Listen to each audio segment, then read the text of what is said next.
আমার বন্ধুগণ,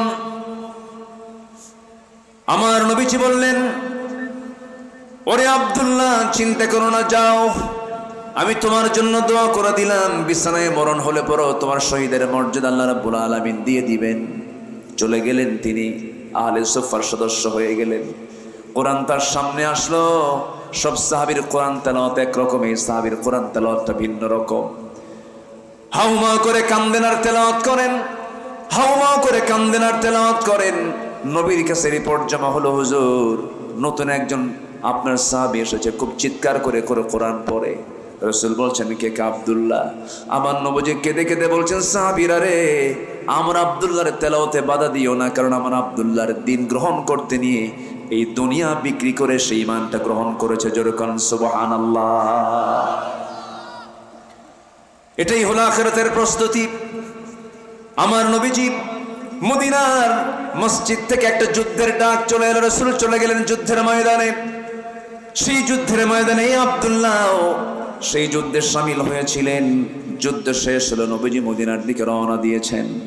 মদিনায় পৌঁছার একটু আগ দিয়ে নবীর এখানে সংবাদ আসলো, হুজুর, আপনার সেই প্রিয় সাহাবী আব্দুল্লাহ দারুণ অসুস্থ হয়েছে। রাসূল বললেন, সর্বোচ্চটুকু দিয়া তোমরা তার সেবা করো, চিকিৎসা করো। পরপর 3টে দিন সাহাবায়ে কেরাম অনেক চেষ্টা করলেন, কিন্তু শেষ পর্যন্ত হলো না। আব্দুল্লাহর ইন্তেকাল হয়ে গেল। নবীর এখানে সংবাদ চলে এলো। রাসূল বলছেন, সাহাবীরা কেন আসছো, কি জন্য আসছো? বলো, হুজুর, আমরা আব্দুল্লাহকে বাঁচাতে পারলাম না, আব্দুল্লাহ মারা গেছে। আমার নবীজির কান্না বন্ধ হয় না। নবীজি কাঁদতে কাঁদতে বলছেন, সাহাবীরা রে, গোসলের বন্দোবস্ত করো, কাফনের কাপড়টা পরায় দাও। আজকে আমার প্রিয় সাহাবী আব্দুল্লাহর জানাজার দায়িত্ব আমি কাউরে দেব না, আমি রাসূল নিজে তার জানাজার ইমামতি করবো। জোরে বলি সুবহানাল্লাহ। আমার নবীজি জানাজার প্রস্তুতি নিয়ে নিলেন, জানাজায় দাঁড়ায় গেলেন। জানাজা শুরু হয়ে গেল। আমাদের দুটা কাল আছে, একটা কাল হলো ইহকাল, আরেকটা কি? আরেকটা কি বলেন? পরকাল। জি, বসেন সবাই।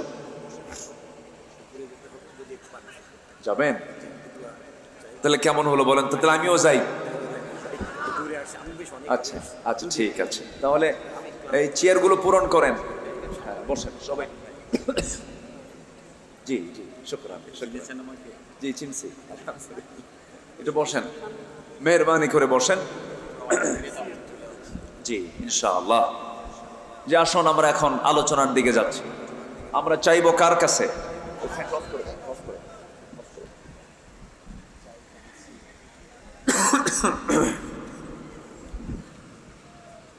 ফ্যানটা অফ করে দেন। সম্মানিত হাজিরিন, আমাকে শুনতে পাচ্ছেন তো সবাই নাকি? শোনা যাচ্ছে তো? বলি আলহামদুলিল্লাহ। আমাদের সামনে দুটা কাল, একটা হচ্ছে ইহকাল, আর একটা কোন কাল বলেন? পরকাল। ইহকাল হচ্ছে ক্ষণ, আর পরকাল হলো চির। একটা হচ্ছে চিরস্থায়ী, আর একটা হচ্ছে ক্ষণস্থায়ী। ক্ষণস্থায়ীটা হলো দুনিয়া, আর চিরস্থায়ীটা কি? আখিরাত, পরকাল। সম্মানিত হাজিরিন, কিন্তু আমাদের বেশি মনে হয় আখিরাতের কথা না দুনিয়ার কথা? বলেন, দুনিয়ার কথা। তা না হলে একটা মানুষকে মেরে টুকরো টুকরো করে লাশটাকে টুকরো টুকরো করে, গোশতটাকে পৃথক করে, হাড়কে পাল্টায়া সে গোশতগুলোকে আবার কমোডের মধ্যে দিয়া কি করেছে? ফ্লাশ করে দিয়েছে। তাহলে পরকালীন চিন্তা থাকলে কি এরকম কোনো আচরণ একজন মানুষ আরেকজন মানুষের সঙ্গে করতে পারে? আসতে বলবেন না, পারে? সেটা কোন জেলার ঘটনা? এই তো, তাহলে আচ্ছা, ঠিক আছে, তাহলে সবার মনোযোগ আছে। আচ্ছা, সম্মানিত ভাইয়েরা, তাহলে আমরা কিন্তু ইতিহাস শুনেছি অনেক, ইতিহাস পড়েছি অনেক। আইয়ামে জাহেলিয়াতের যুগে আমরা শুনেছি মানুষ খুন করত, একটা ভাঙ্গা পাতিলকে কেন্দ্র করে, মাটির পাতিলকে কেন্দ্র করে যুগের পরে যুগ তারা যুদ্ধ লাগায় রাখত, শুনেছি আমরা। কিন্তু আমরা কিন্তু এরকম শুনিনি একটা মানুষকে মেরে হাড়গুলো পৃথক করে, গোশতগুলোকে পৃথক করে, সেই গোশতগুলো টুকরো টুকরো করে কেটে কমোডে দিয়ে ফ্লাশ করেছে। এরকম ইতিহাস কিন্তু আমরা আইএমএ জাহেলিয়াতের ইতিহাসে আমরা বলেন, এখানে অনেকেই শিক্ষিত আছে, আমরা কিন্তু পাইনি এটা। আচ্ছা, এরপরে ধর্ষণ হয়েছে, জেনা হয়েছে আইএমএ জাহেলিয়াতের যুগে, কিন্তু আমরা এরকম পাইনি যে মরা লাশ কবর থেকে তুলে মৃত লাশের সঙ্গে ধর্ষণ করা হয়েছে, জেনা করা হয়েছে। শুনিনি আমরা। 3 বছরের শিশু ধর্ষিতা হয়েছে, মর্গে রাখা লাশ নারী ধর্ষণ করা হয়েছে। এরকম কি ইতিহাস আমরা আইএমএ জাহেলিয়াতের ইতিহাসে কি আমরা পেয়েছি? পাইনি। তাহলে আমরা কি বলতে পারি আমরা সভ্য? আসতে বলে, আমরা কি সভ্য হতে পেরেছি? সভ্য হতে পেরেছি? আচ্ছা, সম্মানিত ভাইয়েরা, সম্মানিত বন্ধুগণ, পৃথিবীতে মানুষ আর কত হিংস্র! পৃথিবীতে কি বলে, পৃথিবীতে যে হিংস্র জন্তু জানোয়ার আছে, বাঘ আছে, সিংহ আছে, হায়না আছে, এরা আর কত হিংস্র! তার চাইতে মানুষ কিন্তু কম হিংস্র না। মানুষ তার চাইতে আরো ভয়ঙ্কর হিংস্র। আজকে মানুষ বাঘকে দেখে, সিংহকে দেখে, হায়নাকে দেখে যতটুকু না ভয় পায়, আজকে মানুষ একজন মানুষকে দেখে তার চাইতে বেশি ভয় পায়। গোটা পৃথিবী আজকে যুদ্ধ, ক্ষমতা, পাওয়ার। দেখেন না, ক্ষমতা পাকাপোক্ত করার জন্য কত চিন্তা, কত ফিকির করলো, কিন্তু ওরা ভুলে গেছিল যে ফেরাউনের পতনের জন্য যে এক আল্লাহ ছিলেন, সে আল্লাহ যে এখনো আছেন। ওরা ভাবছে আল্লাহ মনে বুড়ো হয়ে গেছে, কিন্তু সে আল্লাহ আছে না নাই? আসতে বলবেন না, আছে না নাই? তা দেখাই দিচ্ছেন 5ই অগাস্টে। কোন অগাস্টে বলেন? 5 অগাস্ট। কথা বলবো?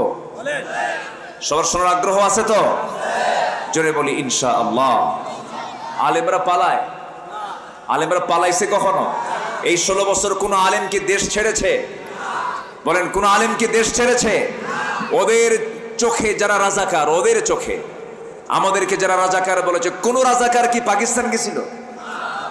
বরঞ্চ যারা রাজাকার ট্যাগ দিয়ে আমাদেরকে গালি দিয়েছে, ওই সমস্ত হিংস্র বদমাইশগুলো সব ভারতে গিয়ে শেল্টার নিয়েছে। ঠিক কিনা?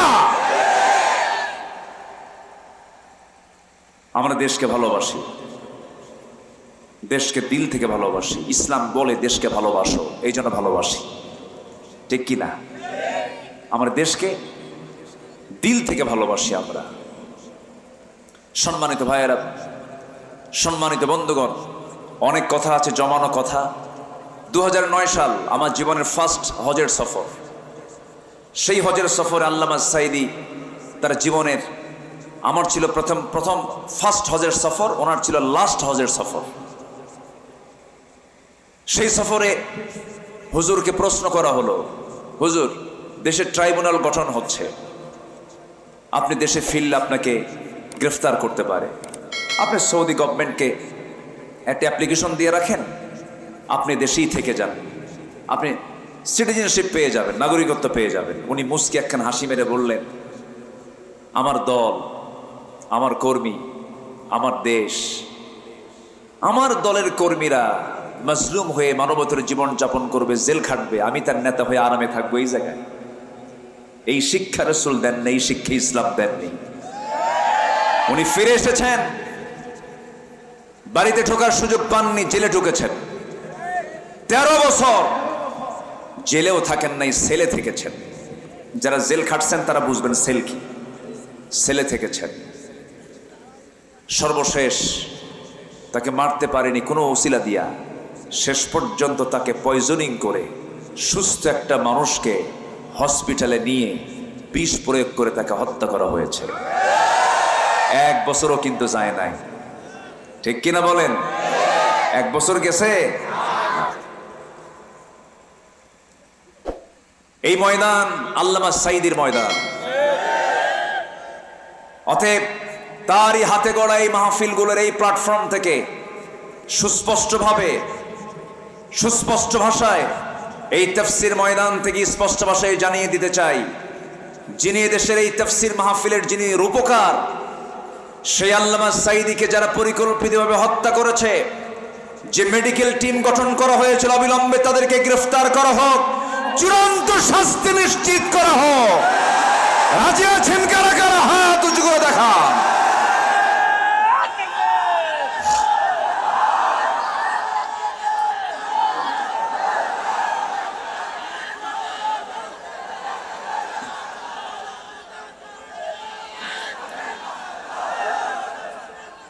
আল্লাহ কবুল করুন, জোরে বলি আমিন, আরো জোরে আমিন।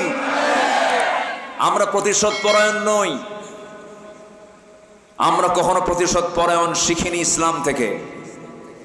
রাসূল প্রতিশোধ নিতে বলেননি কোথাও, কিন্তু যারা হত্যা করেছ, যারা জুলুম করেছ, প্রত্যেকটি অপরাধের দৃষ্টান্তমূলক শাস্তি এই জমিনে হতে হবে, ঠিক কিনা? নাম্বার 2, 54 বছরে এই দেশের স্বাধীনতার, 53-54 বছরে বহু তালিকা হয়েছে পর্যন্ত, আলেমদের তালিকা, বহু তালিকা আপনারা করেছেন। আমরা এখন করব হলো নাস্তিকদের তালিকা। জমিনটা কার? এই জমিনে থেকে যারা আল্লাহকে মানে না, তাদের বাঁচার অধিকার আছে? আসতে তাদের বাঁচার অধিকার আছে? ওই আকাশটা কার? ওই আকাশের নিচে যারা আকাশকে ছাদ বানায়া থাকে কিন্তু আল্লাহকে বিশ্বাস করে না, তাদের কি বাঁচার অধিকার আছে? ইসলাম দিয়েছে 3 জনকে চূড়ান্ত শাস্তি, হত্যা। নাম্বার 1, যদি কেউ কাউকে খুন করে, সেখানে আমার মাফ করার কোনো সুযোগ আছে? কতলুন নফস। নাম্বার 2, আস-সাইয়্যিবুজ জানি, আশ-শাইখুজ জানি, যারা বুড়া জেনাকার, যারা বিয়ে করার পরও জেনা করে। এরকম নেতা তো আমার দেশে ছিল না। আসতে বলবেন না, আছে না নাই?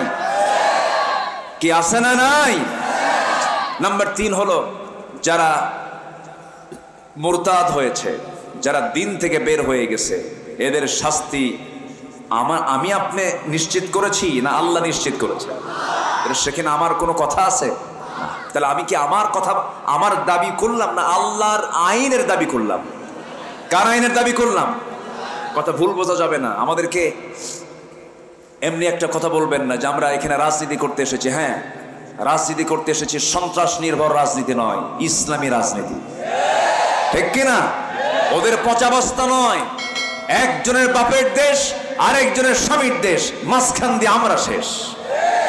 আমরা কারো বাবার রাজনীতি করি না, কারো স্বামীর রাজনীতি করি না, আমরা কোরআনের রাজনীতি করি। ওয়াজ করতে দেয়নি 16 বছর, মঞ্চে আসলি না তারা আগে আমাদের কানে ওয়াজ শোনায় দিছে, হুজুর ওয়াজ করবেন আকাশের আর কবরের, দুনিয়া আমরা দেখে নেব। দুনিয়া দেখবে ওরা, আর আমরা দোয়া করে দেব। এরকম করে চলে গেছে, বহু কিছু দেখেছি। এখন আমরা কোরআন দেখব। কি দেখব বলেন? কি দেখব? যে দল কোরআন চায় না সেই দলের মুখে আমরা থুথু মারি, ঠিক কি না? যে দল কোরআন চায় সেই দলকে আমরা বুকে নেব, আর যে দল কোরআন চায় না লাথি মারবো, ঠিক কি না? সোজা কথা। রাগ করতেছেন নাকি? রাগ করতেছেন? কারণ আমার টার্গেট দুনিয়া না আখেরাত। দুনিয়া টার্গেট হলে পরে দুনিয়ার রাজনীতি করতাম, দুনিয়ার দল করতাম। আমাদের দল করতে হবে দুনিয়ার না আখেরাতের। আমাদের চিন্তা কি দুনিয়া নিয়ে না আখেরাত নিয়ে? এই জন্য আগে দোয়া করবো দুনিয়ার না আখেরাতের। কিন্তু কোরআনে তো দোয়া আসছে আগে দুনিয়ার, আসছে না? যারা পারেন ঠোঁট মিলিয়ে বলুন, রব্বানা আতিনা ফিদ দুনিয়া হাসানাতাও ওয়া ফিল আখিরাতি হাসানাতাও ওয়া কিনা আযাবান নার ওয়াজআলনাল জান্নাতা মা'আল আবরার। জোরে বলুন আল্লাহু আকবার। দুনিয়া যদি সুন্দর না হয়, আখিরাত কেমন করে সুন্দর হবে? দুনিয়াকে সুন্দর সাজাবো, আখিরাতের চিন্তা করে, আখিরাতের ভাবনা নিয়ে দুনিয়াকে সাজাবো আমরা। দুনিয়াতে আমার আমলগুলো হবে আখিরাত কেন্দ্রিক। আমার চোখ, আমার কান, আমার নাক, আমার জিহবা, আমার অঙ্গ প্রত্যঙ্গ সবগুলো হুকুম মেনে চলতে হবে কার? আল্লাহর দেওয়া বিধিবিধান মতো যদি আমি চলতে পারি, আমার আল্লাহ আমার জন্যই তো জান্নাত রেখে দিয়েছেন, সেই জান্নাত হবে আমার মূল টার্গেট। সেই জান্নাতে যাওয়ার জন্য টিকিট কাটতে হবে জান্নাতের। জাহান্নামের লাইনে চড়ে আপনি জান্নাত কখনো পাবেন না। আপনি যাবেন ঢাকা, কিন্তু আপনি যশোর ট্রেন লাইনে, আপনি ঝিনাইদের ট্রেন লাইনে, আপনি ঝিনাইদের ট্রেনে আপনি চড়েছেন, টিকিট কাটতে হবে আপনার ঢাকামুখী, কিন্তু আপনি টিকিট কাটছেন হলো পঞ্চগড়মুখী। যাবে নাকি বলেন তো? কাঙ্ক্ষিত লক্ষ্যে আপনি পৌঁছতে পারবেন নাকি বলেন? পৌঁছতে পারবেন না। লক্ষ্য ঠিক রাখতে হবে, আখিরাতে আমাকে জান্নাতে যেতে হবে। সেই জান্নাতে যার লাইনটা কি, আমাকে সেই লাইন অনুযায়ী চলতে হবে। সেই লাইন দিয়ে দুনিয়াকে সুন্দর করে সাজায় নিতে হবে। তবে এই দুনিয়াতে এমন বহু বান্দা আছে যারা আখিরাত বিক্রি করে দিয়া দুনিয়া কিনে নেয়। আছে না নাই? কি বিক্রি করে? আখিরাত। কি বেচে দেয়? আখিরাত বেচে দেয়। আখিরাত বিক্রি করে যারা দুনিয়া কিনে নেয় তারা বড় বড় কপাল, কিন্তু যারা দুনিয়াকে বিক্রি করে আখিরাতকে কিনে নেয় তারাই তো ভাগ্যবান। যুগ যুগ আল্লাহর পছন্দের বান্দাগুলো দুনিয়াকে বিক্রি করে দিয়েছেন আখিরাতের বিনিময়ে। দুনিয়াকে তারা পাত্তাই দেন নাই। প্রথমে আমার একজন সাহাবীর কথা মনে হলো, সেই সাহাবীর জীবনের কথা মনে হয়ে গেল। আসুন আমরা ধীরে ধীরে সেই কথার দিকে আস্তে আস্তে চলে যাচ্ছি। আমি যেখান থেকে তেলাওয়াত দিয়ে শুরু করেছি সেই তেলাওয়াতকৃত সূরাটা সূরাতুল হুজুরাত, আয়াতটা হলো 15, 16 এবং 17 নম্বর আয়াত। এই তিনটা আয়াত সামনে রেখে কিছু কথা বলবো, জনে বলি ইনশাআল্লাহ। প্রিপারেশন অফ আখিরাহ, প্রিপারেশন অফ রেজারেকশন ডে। আজকে আমার আলোচনার সাবজেক্ট হলো পরকালের প্রস্তুতি, জোরে বলি ইনশাআল্লাহ। দুনিয়া বিক্রি করে না আখিরাত বিক্রি করে? বলেন বলেন বলেন। আখিরাত বিক্রি করে না দুনিয়া বিক্রি করে? দুনিয়া বেচে দেব, কিন্তু আখিরাত বেচার কোনো সুযোগ। এত সুন্দর মানুষ, কোনো মানুষের কোনো নড়াচড়া নাই। আলহামদুলিল্লাহ, আল্লাহ তুমি শেষ পর্যন্ত এইরকম চিত্র দেখার তৌফিক দিয়ে দাও, জোরে বলি আল্লাহুম্মা আমিন। সম্মানিত ভাইয়েরা, একজন সাহাবী দুনিয়াকে বিক্রি করে দিয়েছেন, আখিরাতকে তিনি কিনে নিয়েছেন। সেই সাহাবীটার বাড়ি হলো মক্কা এবং মদিনার ঠিক মাঝখান বরাবর, ঠিক মাঝে তার বাড়ি। ছোট্টবেলায় বাপকে হারিয়েছেন, চাচার কোলে মানুষ হয়েছেন। চাচা তাকে সম্পত্তি লিখে দিয়েছে, তাকে বড় করেছে। হঠাৎ করে তাওহীদের দাওয়াত পেলেন, সেই সাহাবী কালেমা পড়ে মুসলমান হলেন। চাচার কানে সংবাদ গেল, চাচা বলল, ভাতিজা শুনলাম তুমি নাকি কালেমা পড়ছো, বাপদাদার ধর্ম ছেড়ে দিয়েছ। মুস্কি হাসি মেরে বলে, চাচা আমি তো না বুঝে পড়ি নাই, আমি বুঝে শুনে কালিমা গ্রহণ করে নিয়েছি, আপনিও কালেমা পড়েন। এটা জোরে বলুন সুবহানাল্লাহ। এই কথা শোনার সঙ্গে সঙ্গে আপন চাচা বলে ফেললো, ভাতিজারে জন্মের পর তোর বাপকে তুই হারিয়েছিস, আমি তোর বাবার মতো ভূমিকা পালন করে বড় করেছি, সম্পত্তি আমার তোর নামে দলিল করে দিয়েছি, তিলে তিলে মানুষ করলাম, তুই আমার বাপদাদার ধর্মের চুনকালি মারলে আমি তোকে বাঁচাবো না। তুই কি জানিস এই অপরাধ করার কারণে তোর কি হতে পারে? সমস্ত সম্পত্তিগুলো আমি ছিনতাই করে নিয়ে নেব, জোরপূর্বক আমি সব দখল করে নেব। মুস্কি হাসি মেরে সাহাবী বলে ফেলছেন, চাচা জোর করবেন কেন? আমি আপোষে আপনার হাতে সমস্ত সম্পত্তি তুলে দিলাম। দুনিয়া বিক্রি করলেন কার কাছে? আখিরাতের কাছে। আখিরাতটা তিনি কিনে নিলেন, দুনিয়া বিক্রি করে দিলেন। চাচা বলল, তোর গায়ের জামাটা খুলে ফেল। গায়ের জামাও খুলে ফেললেন, শেষ পর্যন্ত থাপ্পড় মেরে জমিনে ফেলে দিয়া জোরপূর্বক তার লুঙ্গিটাও খুলে নেওয়া হলো, উলঙ্গ করে ঘর থেকে বের করে দেওয়া হলো। যাবেন কোথায়? দরজার কাছে গিয়ে মাকে ডাকে, মা দরজা খোলো, আমি ইসলাম গ্রহণ করেছি। আমার চাচা আমার লুঙ্গি পর্যন্ত খুলে নিয়েছে, আমার দিকে তাকায়ও না। দেখো তো ঘরের মধ্যে কোনো কাপড় চোপড় আছে নাকি? ছোট্ট একটা চাদর হলো চলবে। ছোট্ট চাদর মা তারা দিকে দিল, মার চোখে পানি। সন্তানের হাতে চাদর যখন তুলে দিল, সেই চাদরটা গায়ের মধ্যে না নিয়ে শুধুমাত্র কোনোমাত্র সতরটা ডাকলেন, নাভি থেকে নিয়ে হাঁটু পর্যন্ত ডেকে ফেললেন। প্রচন্ড শীতকাল, গভীর রাত হয়ে গেছে। মাকে বলে, মা এই পৃথিবীর কোনো দরবার আমার ভাল লাগে না, আমার দরবার ভাল লাগে আমার নবীর দরবার। নবীর দরবারের দিকে রওনা দিলাম, মা আমার জন্য দোয়া করো। এই কথা বলে ঘর থেকে বের হলেন। আরবে 12 মাসের 2 মাস শীতকাল, 1 থেকে 2 মাস প্রচন্ড শীত পড়ে। সেই শীত আমার দেশেও পড়ে না, কনকনে শীত। সেই সময় শীত চলতেছিল। ওই সাহাবী করলেন কি ঠান্ডার ভিতরে ওই গভীর রাত্রিতে রওনা করলেন।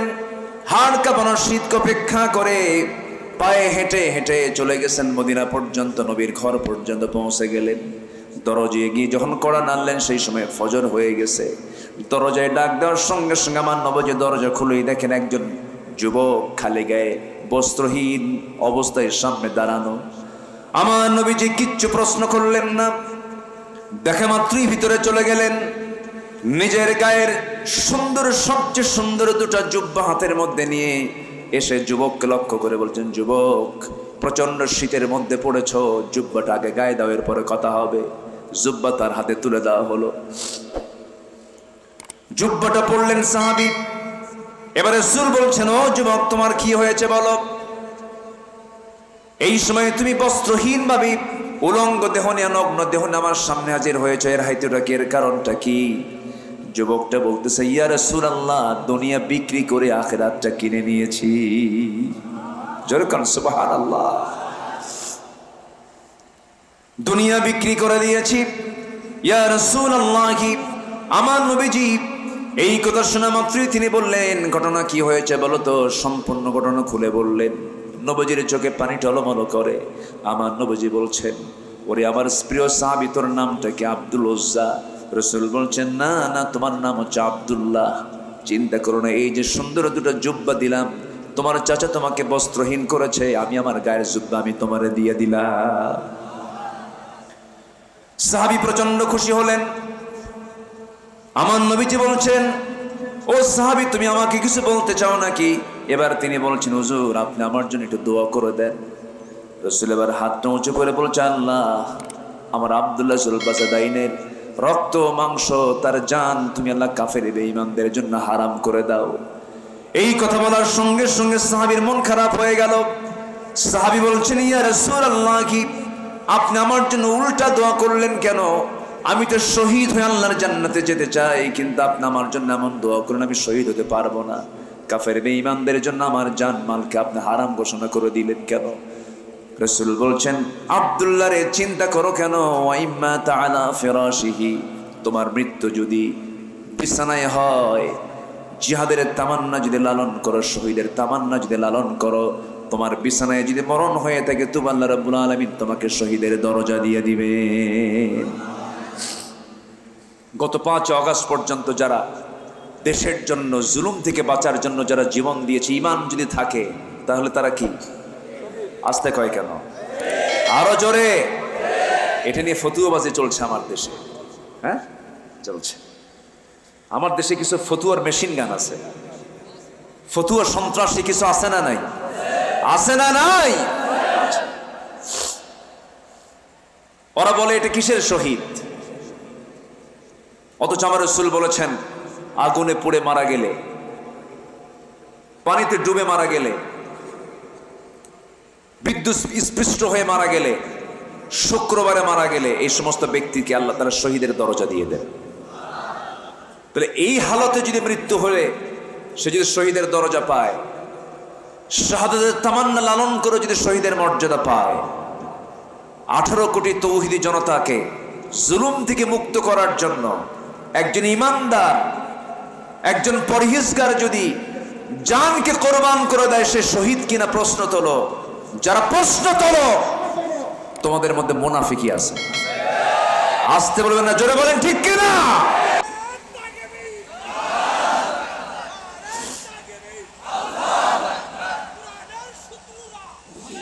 সম্মানিত ভাইয়েরা,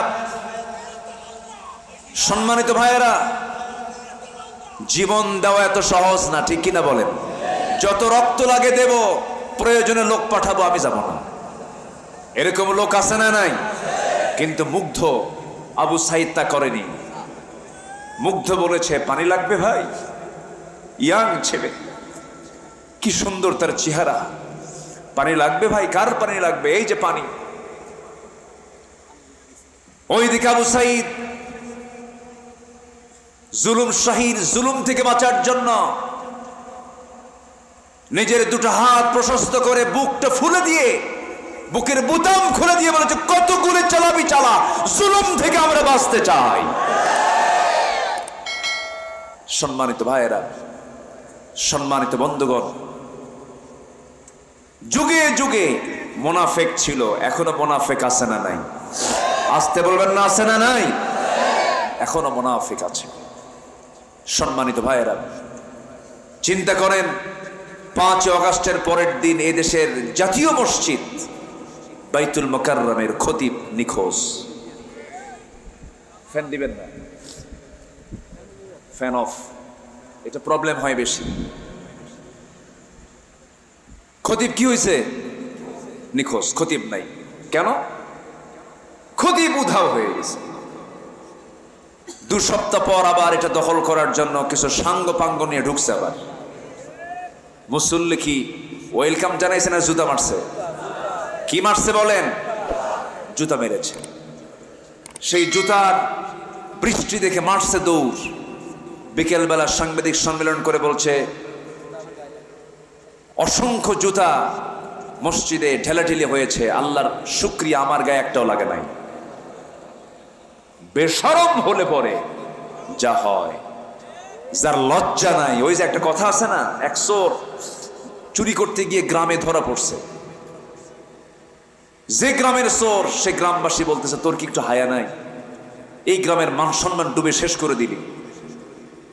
সে বলতেছে, আরে এক বাড়িতে গিয়ে চুরি করতে গিয়ে ধরা পড়ছে, হাটের মধ্যে চুরি করে ধরা পড়ি, তাই আমার কিছু হয় না। আছে কি না? আসতে বলবেন না, আছে না নাই? সম্মানিত ভাইয়েরা, বিগত 16 বছর এদেশের বহু আলেম ওলামা সুযোগ সুবিধা গ্রহণ করেছে। আসতে বলবেন না, আসতে বলবেন না। সুযোগ সুবিধা গ্রহণ করেনি? করেছে। কোনো মামলা নাই, কোনো হামলা নাই। সরকারি খরচে হজ করেছেন, সরকারি খরচে সংসার চালিয়েছেন, বিভিন্ন উপহার সামগ্রী গ্রহণ করেছেন। আর অপর দিকে 3 বেলা খাবার পাননি, জেলখানার সেলে থেকেছে। বালিশগুলো কাঁদতে কাঁদতে ভিজে গেছে, জায়নামাজের সেজদায় পড়ে পড়ে জায়নামাজ ভিজে গেছে। এমনি বিজয়টা আসেনি। আল্লামা সাইদির যেদিন ইন্তেকাল হয় বিকালবেলা, যখন আমি শুনতে পেলাম উনি ইন্তেকাল করেছেন, শাহাদত বরণ করেছেন, উনি যখন ওনাকে যখন ঢুকানো হলো হসপিটালে, সেই সময় তার মুখে ছিল শেষ কান্না না শেষ হাসি? বলেন, শেষ কান্না না শেষ হাসি? এই হাসি হলো 5 আগস্টের পরের এই বিজয়ের হাসি। ঠিক কিনা? বুঝতে হবে। উনি 25 বছর আগে বলেছিলেন, বাংলাদেশে এমন একটি সময় আসবে, নাস্তিকরা পালানোর জন্য একটি ইঁদুরের গর্ত খুঁজে পাবে না।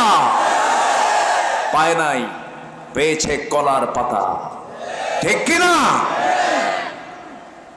একজন শীর্ষস্থানীয় ধনী, চিন্তা করেন, হাজার হাজার কোটি টাকার মালিক, পালানোর জন্য শেষ পর্যন্ত দাড়িটাও কাটলো, মাথার চুলটা কালো বানালো, নৌকায় চললো, কোস্টগার্ড ধরে ফেললো তার বন্ধু আইনমন্ত্রীকে। আইনমন্ত্রীকে কোস্টগার্ড ধরে নিয়ে চলে যাচ্ছে। আইনমন্ত্রী বলে, আমার একা নিয়ে যাও কেন? আমার সাথে তো আরেকজন আছে। কে? ওই যে বসে আছে। ওটা কে? চিনি না তো। কে? ভালো করে দেখো। কে? দরবেশ। কে বসে আছে? দরবেশ। ধর্মের ব্যবসা আমরা করি না। ধর্মের ব্যবসায়ী তারাই চ্যাম্পিয়ন, যারা বাঁচার জন্য দাড়ি রাখে, বাঁচার জন্য দাড়ি কাটে। ধর্মের ব্যবসায়ী তারাই চ্যাম্পিয়ন, যারা নির্বাচন আসলে পরে মাথায় পট্টি লাগায়, দুর্গা পূজা আসলে পরে মাথায় তিলক লাগায়। ঠিক কিনা? আমরা ধর্মের ব্যবসা করি না। কষ্ট পাচ্ছেন নাকি? কথা বলবো? কথা বলে যাই, জোরে বলি ইনশাআল্লাহ। আমরা দুনিয়া বেচবো না আখিরাত বেচবো? দুনিয়া যাক, আখিরাত বিক্রি করার কোনো সুযোগ, কারণ দুনিয়াটা ক্ষণকাল যাবে একভাবে। আমার বন্ধুগণ, আমার নবীজি বললেন, ওরে আব্দুল্লাহ, চিন্তা করো না, যাও, আমি তোমার জন্য দোয়া করে দিলাম। বিছানায় মরণ হলে পরও তোমার শহীদের মর্যাদা আল্লাহ রাব্বুল আলামিন দিয়ে দিবেন। চলে গেলেন, তিনি আহলে সুফার সদস্য হয়ে গেলেন। কোরআন তার সামনে আসলো। সব সাহাবীর কোরআন তেলাওয়াত একরকম, এই সাহাবীর কোরআন তেলাওয়াতটা ভিন্ন রকম। হাউমা করে কান্দেন আর তেলাওয়াত করেন, হাউমা করে কান্দেন আর তেলাওয়াত করেন। নবীর কাছে রিপোর্ট জমা হলো, হুজুর নতুন একজন আপনার সাহাবী এসেছে, খুব চিৎকার করে করে কোরআন পড়ে। রাসূল বলছেন, কে? আব্দুল্লাহ।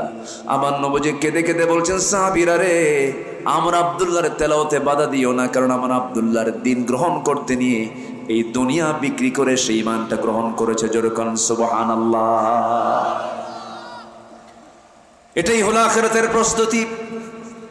আমার নবীজি মদিনার মসজিদ থেকে একটা যুদ্ধের ডাক চলে এলো, রাসূল চলে গেলেন যুদ্ধের ময়দানে। সেই যুদ্ধের ময়দানে আব্দুল্লাহ সেই যুদ্ধে শামিল হয়েছিলেন। যুদ্ধ শেষ হলো, নবীজি মদিনার দিকে রওনা দিয়েছেন। মদিনায় পৌঁছার একটু আগ দিয়ে নবীর কানে সংবাদ আসলো, হুজুর আপনার সেই প্রিয় সাহাবী আব্দুল্লাহ দারুণ অসুস্থ হয়েছে। রাসূল বললেন, সর্বোচ্চটুকু দিয়া তোমরা তার সেবা করো, চিকিৎসা করো। পরপর 3টে দিন সাহাবায়ে কেরাম অনেক চেষ্টা করলেন, কিন্তু শেষ পর্যন্ত হলো না। আব্দুল্লাহর ইন্তেকাল হয়ে গেল। নবীর কানে সংবাদ চলে এলো। রাসূল বলছেন, সাহাবীরা কেন আসছো, কি জন্য আসছো? বলো, হুজুর আমরা আব্দুল্লাহকে বাঁচাতে পারলাম না, আব্দুল্লাহ মারা গেছে। আমার নবীজির কান্না বন্ধ হয় না। নবীজি কাঁদতে কাঁদতে বলছেন, সাহাবীরা রে, গোসলের বন্দোবস্ত করো, কাফনের কাপড়টা পরায়া দাও। আজকে আমার প্রিয় সাহাবী আব্দুল্লাহর জানাজার দায়িত্ব আমি কাউরে দেব না, আমি রাসূল নিজে তার জানাজার ইমামতি করব। জোরে বলি সুবহানাল্লাহ। আমার নবীজি জানাজার প্রস্তুতি নিয়ে নিলেন, জানাজায় দাঁড়ায় গেলেন। জানাজা শুরু হয়ে গেল। জানাজা রাসূল পড়াচ্ছেন, নবীর চোখ দিয়ে টপ টপ করে পানি পড়ছে, তার জন্য দোয়া করছেন। জানাজা সম্পন্ন হওয়ার পর রাসূল বলছেন, সাহাবীরা রে, আমার আব্দুল্লাহর কবরটা কোথায় খনন করেছে? হুজুর ওই যে 2 পাহাড়ের চিপায় মাঝখানে। রাসূল বলছেন, দেখছি অনেক দূরে হয়েছে, তবুও সাহাবীরা তোমরা কেউ আব্দুল্লাহর লাশটা কবরে নামাবা না, আমাকে নিয়ে যাও, আমি রাসূল নিজে আব্দুল্লাহর লাশটা কবরে নামায় দেব। আমার নবীজি সোজা হেঁটে চলে গেলেন, কবরের সামনে দাঁড়ালেন। কবরের মাটিতে গিয়ে দাঁড়ালেন, হাত 2টা আগায় দিয়ে বলছেন, সাহাবীরা রে, আমার আবু বকর কোথায়, আমার ওমর কোথায়? হুজুর এই যাবি। রাসূল বলছেন, আবু বকর আমার ডানে নামো, ওমর আমার বামে নামো। কবরে নেমেছেন কয়জন? 3 জন নামছেন, পৃথিবীর সবচেয়ে সেরা 3 জন মানুষ। সুবহানাল্লাহ। একদিকে আবু বকর, আরেকদিকে ওমর, মাঝখানে আমার রাসূল। পৃথিবীর সেরা 3 জন মানুষ, একজন ভাগ্যবান সাহাবীর কবরে নেমেছেন। আমার নবীজি হাত সামনে আগায় দিলেন। পাশে রাসূল বলছেন, আবু বকর তুমিও হাতটা আগায় দাও, আমার সাহাবী আব্দুল্লাহর লাশটা নিয়ে আসো। নিয়ে আসা হলো। নবীজি পিঠ বড় বড় ধরলেন, বললেন, আবু বকর মাথাটা ধরো, ওমর পাটা ধরো। 3 জন মিলে কবরে শোয়া দিলেন। আমার নবীজি নিজ বরকতি হাতে তার মাথাটা কিবলামুখী করে দিলেন। বুকের উপরে হাত রেখে আসমানের দিকে তাকায় তাকায় রাসূল কাঁদা কাঁদা কণ্ঠে বলছেন, আল্লাহ, আকাশের মালিক ও আল্লাহ, এই যে আমার সাহাবী আব্দুল্লাহ, আমি নিজেই তাকে ভালো করে চিনি জানি। সেই আমার আব্দুল্লাহ দুনিয়া বিক্রি করে সেই ঈমানটাকে এনেছে, দুনিয়া বিক্রি করে আখিরাতটাকে সে গ্রহণ করে নিয়েছে। আজ এই মুহূর্ত পর্যন্ত আমি বিশ্বনবী এই সাহাবীর উপরে সন্তুষ্ট আছি, তুমি আল্লাহ মেহেরবানি করে আমার আব্দুল্লাহর প্রতি সন্তুষ্ট হয়ে যাও। এই দোয়া শোনার সঙ্গে সঙ্গে একজন পাশে দাঁড়িয়ে থাকা সাহাবী সাদ বিন আবি ওয়াক্কাস রাদিয়াল্লাহু তাআলা আনহু চিৎকার মেরে উঠলেন আর বলছেন, আকাশের মালিক আল্লাহ, আমার চাইতে বড় কপাল আর কে আছে? আমি আজকে জীবিত সাদ বিন আবি ওয়াক্কাস না হয়ে যদি কবরের বাসিন্দা হতাম, আমার জীবনটা বড় ধন্য হয়ে যেত। যে কবরে নেমেছেন পৃথিবীর সেরা সেরা 3 জন মানুষ। জোরে বলেন সুবহানাল্লাহ। আমার ভাইরা, এই জন্য দুনিয়াটা বিক্রি করে দেব আখিরাতের কাছে। জোরে বলি ইনশাআল্লাহ, আরো জোরে বলি ইনশাআল্লাহ। সেই প্রস্তুতি নেওয়ার জন্য আমরা কোরআন থেকে শিক্ষা নেব। মোটামুটি 15টা শিক্ষা নিয়ে আজকে যাব আখিরাতের প্রস্তুতির জন্য। 15টা শিক্ষা। কয়টা শিক্ষা বলেন? 15টা শিক্ষা। নাম্বার 1, আমি কি একটাও বলেছি? কোন সূরা থেকে তেলাওয়াত করেছি বলেন তো? সূরা হুজুরাত। নাম্বার 1 হলো আল্লাহ রাব্বুল আলামিন সূরা হুজরাতের 15 নম্বর আয়াতে বলছেন, ইন্নামাল মুমিনুনাল্লাযীনা আমানু বিল্লাহি ওয়া রাসূলিহি সুম্মা লাম ইয়ারতাবু بأموالهم وأنفسهم في سبيل الله أولئك هم الصادقون জোরে বলুন আল্লাহু আকবার। নাম্বার 1 হলো আখিরাতের জন্য যে প্রস্তুতি নেওয়া দরকার। নাম্বার 1 হলো আল্লাহ এবং নবীর প্রতি বিদাহীন ঈমান আনতে হবে, জান মাল দিয়ে জিহাদ করতে হবে। এটা হচ্ছে 1 নাম্বার কন্ডিশন। ঈমান আনবো আমরা আল্লাহর প্রতি সন্দেহ করে না দ্বিধাহীন ভাবে। সন্দেহ না সন্দেহ মুক্ত, সংশয় না সংশয় মুক্ত, সন্দেহ না সন্দেহ মুক্ত। এটা কে বলছেন? কে বলছেন? আল্লাহ বলছেন। 2-1 করে উঠতেছে, আমি মনে শেষ করে দিলে ভালো হয়। হ্যাঁ, ওঠে কেন? ও অনেক সময় বসেছিল, আমি কষ্ট দেব না, আর একটু সময় বসেন। জি, একটু বসেন, একটু বসেন। আল্লাহ তুমি সবার প্রতি রহমত নাজিল করো, জোরে বলি আমিন, আরো জোরে আমিন। সম্মানিত ভাইয়েরা, এত বড় মাহফিল যারা আসছেন, মাহফিল কমিটিকে আপনাকে আসা যাওয়ার ভাড়া দিয়েছে? না। আপনাকে যাওয়ার সময় কি কেউ কিছু খাওয়ায় দেবে? তাও না। নিজের অর্থ খরচ করে, সময় ব্যয় করে এই যে আসছেন, এটাই ওই জালিমদের সহ্য হয় না। ওরা কোটি কোটি টাকা খরচ করে, জন প্রতি হাজার হাজার টাকা খরচ করে, জনসভায় লোক নাই, ভাড়া করেও লোক পায় না, কিন্তু কোরআনের মাহফিলে সবাই নিজের অর্থ খরচ করে আসে। এটাই হচ্ছে ওদের জ্বালার কারণ। সম্মানিত ভাইয়েরা, আমার মন বলে এই দেশের মাটি ইসলামের জন্য উর্বর হয়ে যাবে ইনশাআল্লাহ। আমার মন বলছে এটা। এই জমিনটা উর্বর হয়েছে, শহীদের রক্ত এই জমিনে আছে না নাই? আসতে বলবেন না, আছে না নাই? আমার বিশ্বাস খুব বেশি দিন দূরে নয়, এই বাংলার জমিনে টুডে এন্ড টুমরো পূর্ব দিগন্তে ইসলামের রক্তিম সূর্য উদয় হবে। জোরে বলি ইনশাআল্লাহ। সেই রক্তিম সূর্য উদয় হওয়ার জন্য, সেই দিনকে বিজয়ী করার জন্য যদি প্রয়োজনে মাঠে নামতে হয়, রাজি আছেন? জান দিতে হয়, রাজি আছেন? মাল দিতে হয়, রাজি আছেন? সম্পত্তি ছাড়তে হয়, রাজি আছেন? যারা যারা রাজি আছেন আল্লাহকে সাক্ষী রেখে দেখায় দেন কারা কারা রাজি আছেন।